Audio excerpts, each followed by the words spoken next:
Aha! We've got another car in the workshop. This one's a 1981 AA suffix Range Rover Classic 2-door with its original running gear and everything. Let me talk you around the car.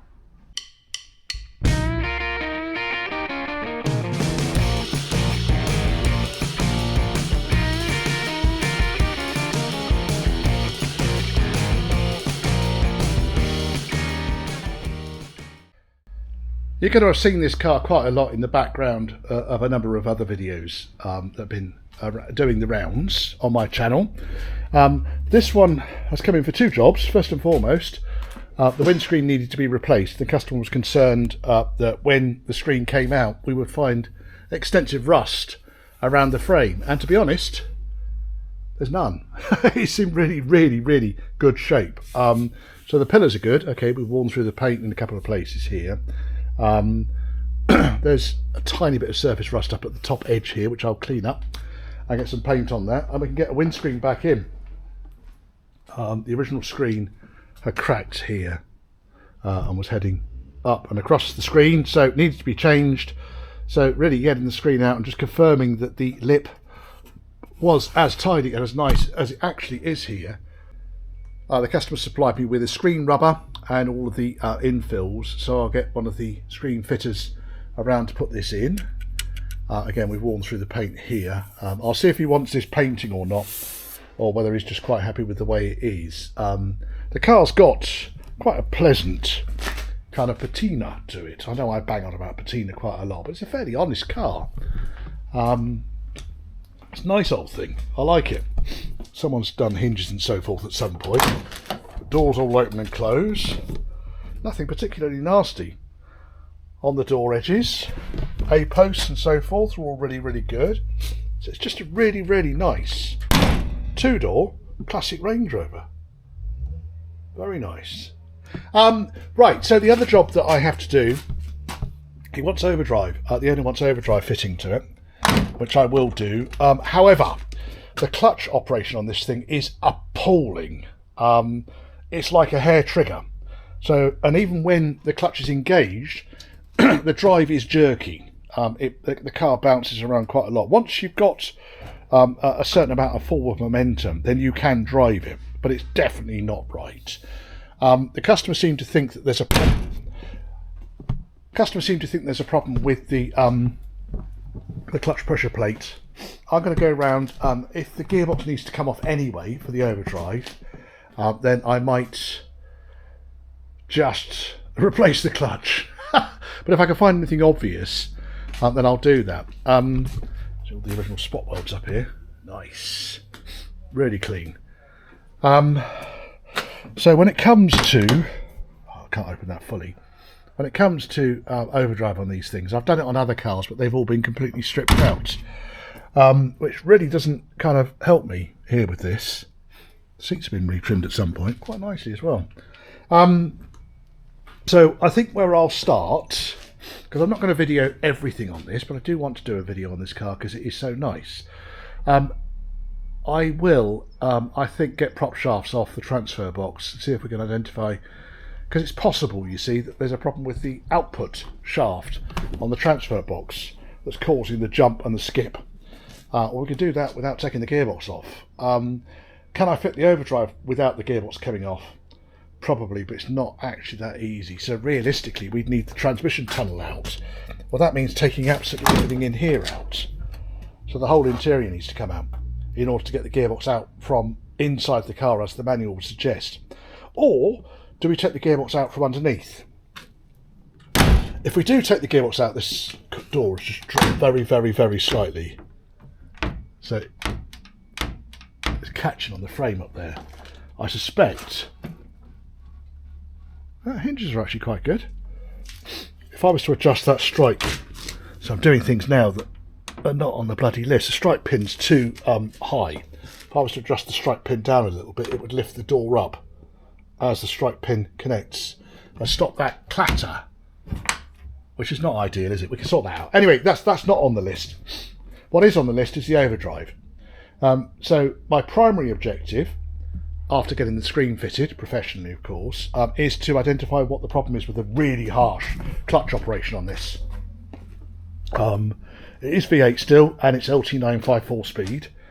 And then,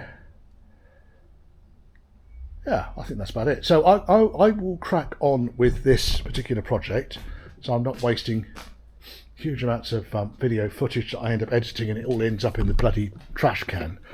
When I find problems, I shall let you know. What I might do is when it gets down towards me putting the overdrive in this thing, perhaps I'll serialise that. I've done it with other cars, but then the car's been completely stripped out when I've done the overdrive. Yeah, and I'm obviously conscious about the cleanliness and the tidiness of this interior on this car. I don't want to be messing it up. But it's a nice old thing. And aside from the clutch operation, it drives quite nicely.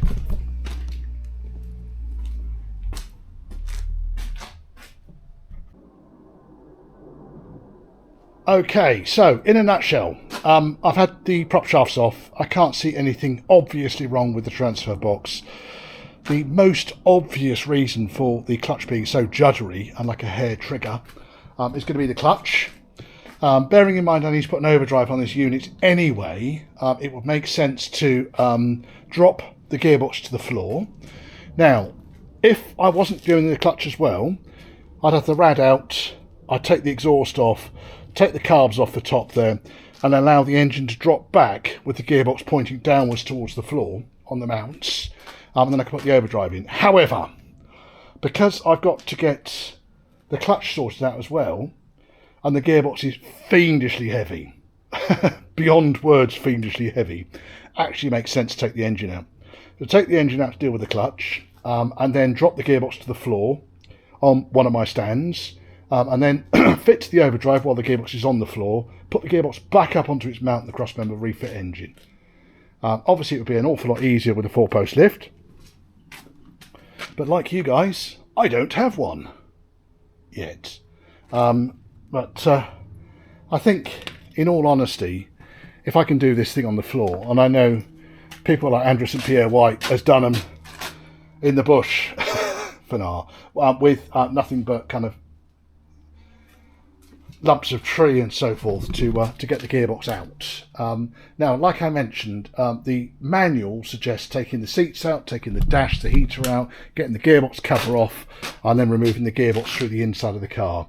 If I was just doing the clutch and not the overdrive, then the engine out is far easier than that. Far, far, far easier.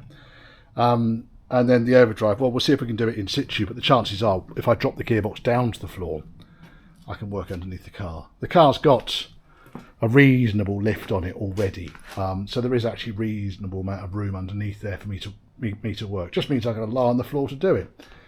I've done worse. Car's really clean underneath. It's muddy, but it's really solid underneath.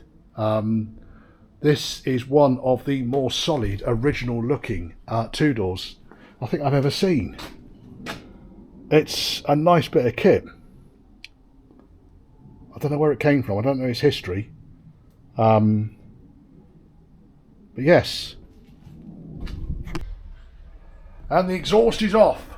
So I got the front Y section of the exhaust off. I've also taken the centre crossmember out because it was kind of in the way of getting the exhaust off, and the exhaust was quite tricky to get off. Now, good news is, fuck you, good news is all but one of the bolts on the manifolds undid, which is great, and the one that didn't had previously been drilled through down here somewhere. Previously been drilled through, so you can see there's daylight through it. So nut bolt was on that one, so I just ground the head off the bolt. It was easier. Right, and then what I've done is I put cardboard in the boot of the car, so I'm stacking all of the parts that are coming off in the boot. Now the centre crossmember, that was a bastard to get off. Now normally I would use something like that, which has in the past worked absolutely beautifully. However, the exhaust was in the way, and I've now found out that this thing will only work in that position. It won't work upside down, which then makes it a bit kind of tricky. So I managed to splay the chassis legs out enough to get that centre crossmember out, but that was a struggle. Next, I'm trying to do all the work underneath before I start messing around taking the radiator and everything out, because otherwise what ends up happening is the floor gets soaking wet and it's not going to stand any real chance of drying out. So while I'm lying down there, it makes sense to get all of the under the car stuff done before I move on. Now obviously when the engine comes out, I'm going to have to support the nose of the gearbox because there's no cross member anymore. Certainly not putting that bastard back in again, not before I need to. So I'll need a jack underneath the bell housing on the gearbox for when the engine comes out. And the customer's also sent a message saying, well, while the engine's out and while we're doing the clutch, could we have the flywheel off and change the rear crank seal? And it's been a busy afternoon.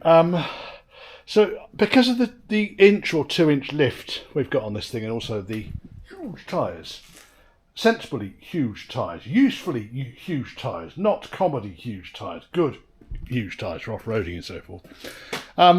My crane was going to struggle to lift the engine out of the engine bay and over the front slam panel. So on these earlier cars, it just makes a lot more sense. Remove the slam panel. And most of the fixings actually came apart. The only one that didn't, which is somewhat irritating, because I opted to take the power steering pump off, thinking, that'll be a piece of cake. Fucking broke a bolt, didn't I? So I broke a bolt at the bottom here that goes, it's one of these bolts that goes right the way through. And then what else have I been doing? Well, I've lowered the loom, because the loom runs across underneath the slam panel, so the loom is now down here. Power steering pump is disconnected, so I've left the power steering circuit intact, just makes life a bit easier. I probably will take the alternator belt off, because that belt down there is just going to be a trip hazard, isn't it?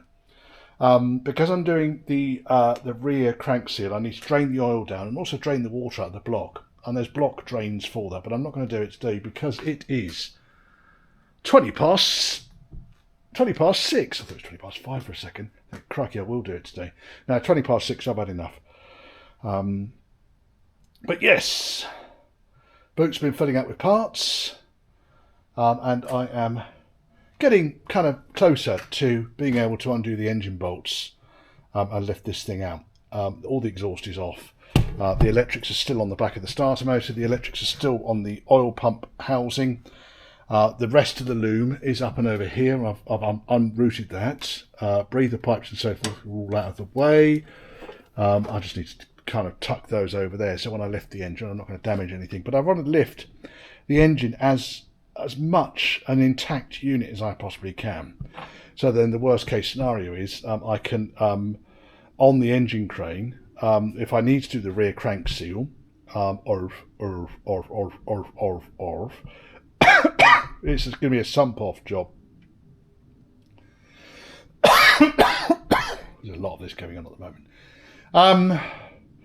Yeah, I think there's been a fair amount of wading, not in salty water, but there's a lot of corrosion on a lot of these electrical contacts. Some of them are putting up a real fight, and all I would really suggest to the owner of this is that he kind of needs to get in there with a steam cleaner and then really just wax the chassis and the inner wings and the floors and so forth. It's had new sills on it, but otherwise the car is really good underneath, really intact. Okie dokie, right, that's kind of where I've got to today. It's been a fairly busy day, busy afternoon, getting all this where it needs to be. But yeah, it's all moving in the right sort of direction. If I'm going to drain the oil down, then obviously we'll put a decent oil filter on there. I don't like these kind of Land Rover pattern blah blah blah filter. Anyway, that's aside. The rest of it is fairly straightforward. And my only tip really is, as you're going around taking wires off non-standard alternators and so forth, just take photographs and you can refer back to them. It just makes life so much bloody easier. It really does. So that wire down there is for the distributor. So just tuck that up and out of the way. I probably won't be lifting it off the eye on the front there. The eye on the back is there, but the trouble is my chains will need to be quite long to go over the top of the carbs, unless I'm taking the inlet manifold off, which I don't particularly want to do. That said though, these cooling hoses down here, I don't think that clip is even attached, or it's gone past the stub, I couldn't tell you. Yes.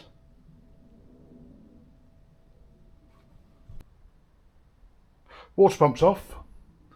Main reason for that taking that off was because of the broken bolt. But then a second bolt broke. You bastard. Every single one of the bolts on these on this pump, they were bone dry and rusty. That one's had a load of lube on it, but most of them looked like that. I just think it's the length of time they've been in there. So I've managed to get the water pump off intact.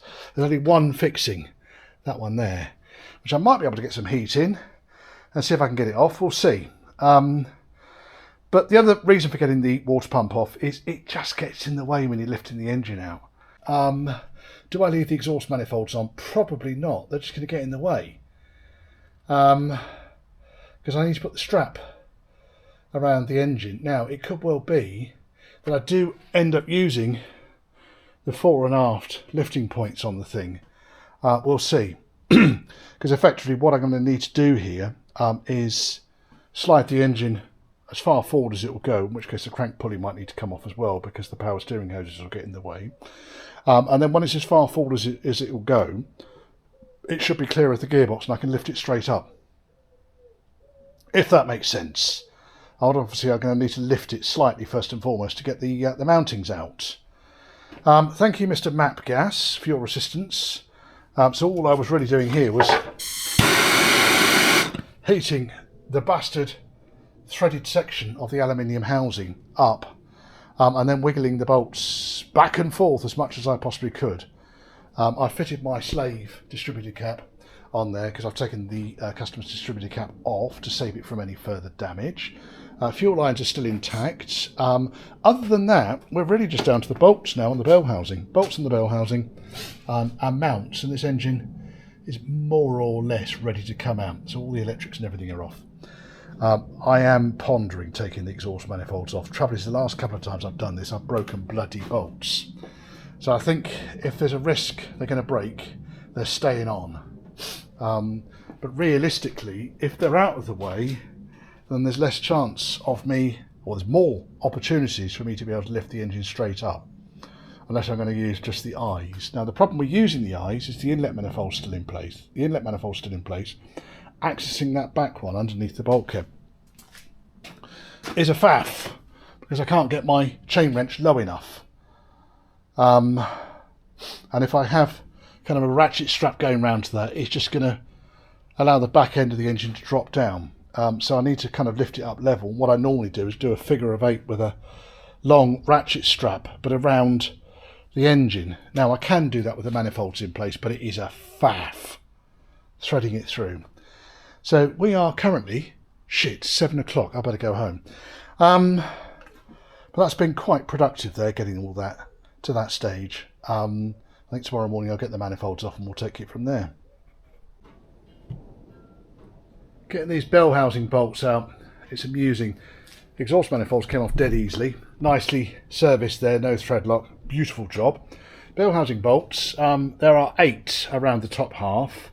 It's the 2 that are right behind the cylinder heads that are the biggest nuisance. And I thought that one was difficult until I tried to battle with this one. Now this one, because of the nature of the engine, and because we've got number 2 cylinder on here, you can see very much that this cylinder bank is further back than that cylinder bank, which limits my access down here. So I couldn't get a fixing on it with my ratchet from underneath. I managed to loosen it with a spanner, but there's all these extra kind of breather pipes and so forth, which I'm not going to disturb, but they're kind of really limiting the amount of room that I've got available. So you can join in some of the shenanigans of me trying to get this bastard bolt out. There we go, you can stop looking at the roof now. Come over here. That's where I'm working. Right. So the lift is not helping here either. So I have got on here is a 1/2-inch drive socket on a ratchet head, and this is actually I'm doing now. I was swearing at this thing. I suspect what happened was because there's a P-clip that goes underneath this particular bolt. The most difficult bolt you can get to, they put a fucking P-clip underneath it to hold the loom against the back of the engine. Insert swear word here. And, oh, that's almost off.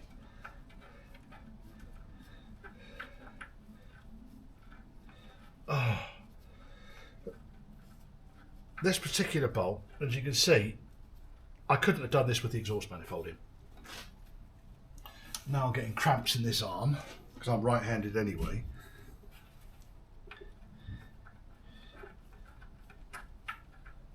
I think it's almost there. It's got to be almost there.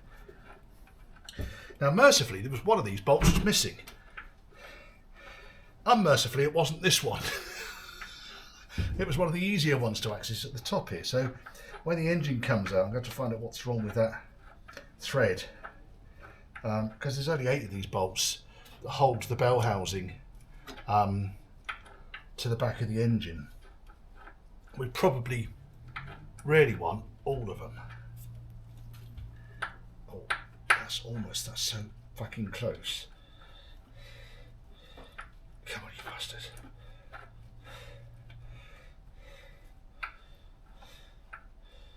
Oh. It's probably this bloody P-clip that's in the way. This P-clip is not going back here, I'll tell you now. Had the P-clip not been there, I might have been able to get, once I uncramp again, once I'd loosened it with the spanner, which you can do from kind of up here, just. This chappie is very good as an electrical ratchet because there's no room to swing a wrench down the side of the gearbox there. You really do kind of have to battle with it in these kind of ways. Which is the way it is. If it was easy, everyone would do it, wouldn't they? I wish someone else was doing this one. I really do. Oh, is that out? I think that's out. It is out. Can't get the bloody socket off it now. It's a fucking P-clip. Right, there's the bolt. Right, put that up there for a second. Let's see if we can retrieve my socket. Which is there. There we are, that sort of thing. So I get these. These are very good actually for where you can't quite grip a socket. Put that on the end of it. And they've got a ratchet on them as well. It's not a particularly fine ratchet, but it does the job. Now, that fucking P-clip is here. Let's get, because this is all the loom that goes to the front of the engine. The gearbox loom's down here as well. One fucking P-clip. You absolute and utter spangle. It's on the floor now. Right, okay, that's out of the way. So the loom is out of the way. That's good. I don't think I need to take the starter motor off. What I'm probably going to need to do though is I might need to put the cross member back on. Probably only 4 bolts when it goes on, but the problem is I've got to spread the chassis rails in order to get it in. So there's your bolt. And I've got 7 of those, as I mentioned. There should be another 2, but there's still 2 missing. I don't know where the other 2 have gone. They're under the car still. They might be under the car. There's that fucking P-clip. There's the 2 bolts.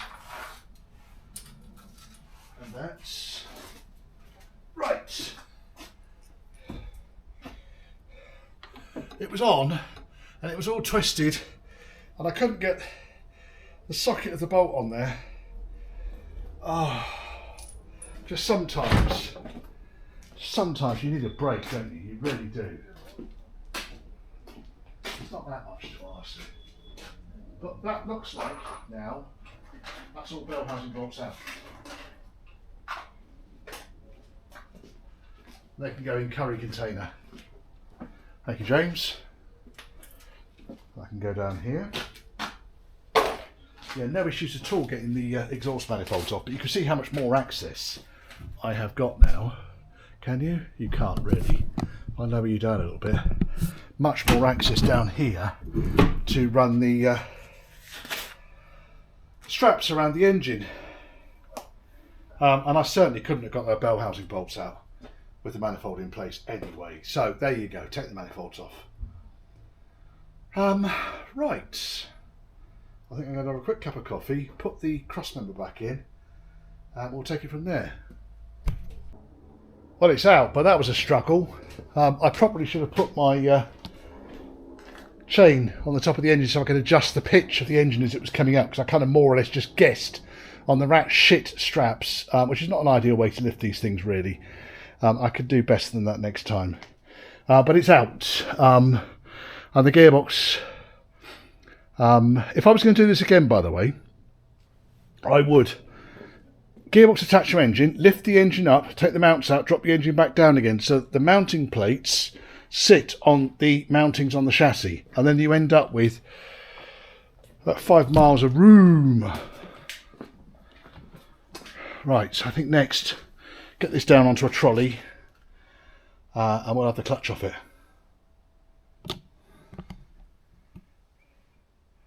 And we'll see what's going on with the clutch. Well, there's the clutch. Looks to be quite contaminated. You can see some juddery marks down here where it's been vibrating. Lots of marks around on the clutch plate itself where it's been vibrating on both sides as well. So on both the flywheel and on the pressure plate side. And I suspect it's because of oil contamination. So on here, this is all oil. And then on the pressure plate on this side, you can see quite heavy wear marks from the release bearing here. I need to measure the tip between the wear mark, measure the distance between the wear mark and the tip, because it is possible that the wear marks are not consistent. They're not horrendous, but the thing needs to be rotating. Now it's a 10.5 inch or 10 to 10.5 inch clutch, and on this side it's less pretty. So again, you can see marks where the contamination and the clutch just not engaging smoothly are concerned. And then around here on this edge, I don't know if you can see, it's like the rings of Saturn. If I just move the camera back and forth there, I've seen much better pressure plates than this. I think this one is an X pressure plate. Not that old either. Wonder where it came from. I've asked the customer if he can give me some detail on where it came from, but there's a lot of grub in here. I mean, it's a relatively recent one, but I'm still being careful about what I'm breathing in here. But you can see where the clutch has been biting and juddering. Springs are all intact in it. I'll give it a damn good clean up. I need to get the flywheel off. The pilot bush in there is looking a bit on the tired side as well. I'll get the pilot bush out and see if we can't just see how that fits on the end of the input shaft of the gearbox. The other thing I observed just now, give me a torch, is the bell housing. I've got quite a bit of oil in there. Okay, there's a bit of water in there as well, but there's quite a bit of oil in the bell housing. And I suspect, all the way up here, look, I suspect that the gearbox is leaking, or the pump on the gearbox, which is down there, is leaking, possibly as well as the crank seal on the engine. We'll have to see, but certainly that doesn't look very happy, does it? No, Richard. No, it doesn't. Just before the end credits, give me a thumbs up if you liked that. Give me a thumbs down if you didn't. Mind you, you've got all the way to the end of it, so you probably would have given me a thumbs down by now anyway. Comments down below. All of these things do help to promote the work that I do and promote to YouTube for your benefit. If you want to contact me, churchhouseclassics, it's all one word, @gmail.com. And if you want to support the channel, then there's a PayPal me link scrolling down here. Both my email and the PayPal me link are in the description below this video. And that's my car, still sitting here. I might have to change this feature once it gets back on the road. It'll embarrass me enough into getting this back on the road. Anyway, thank you very much for watching.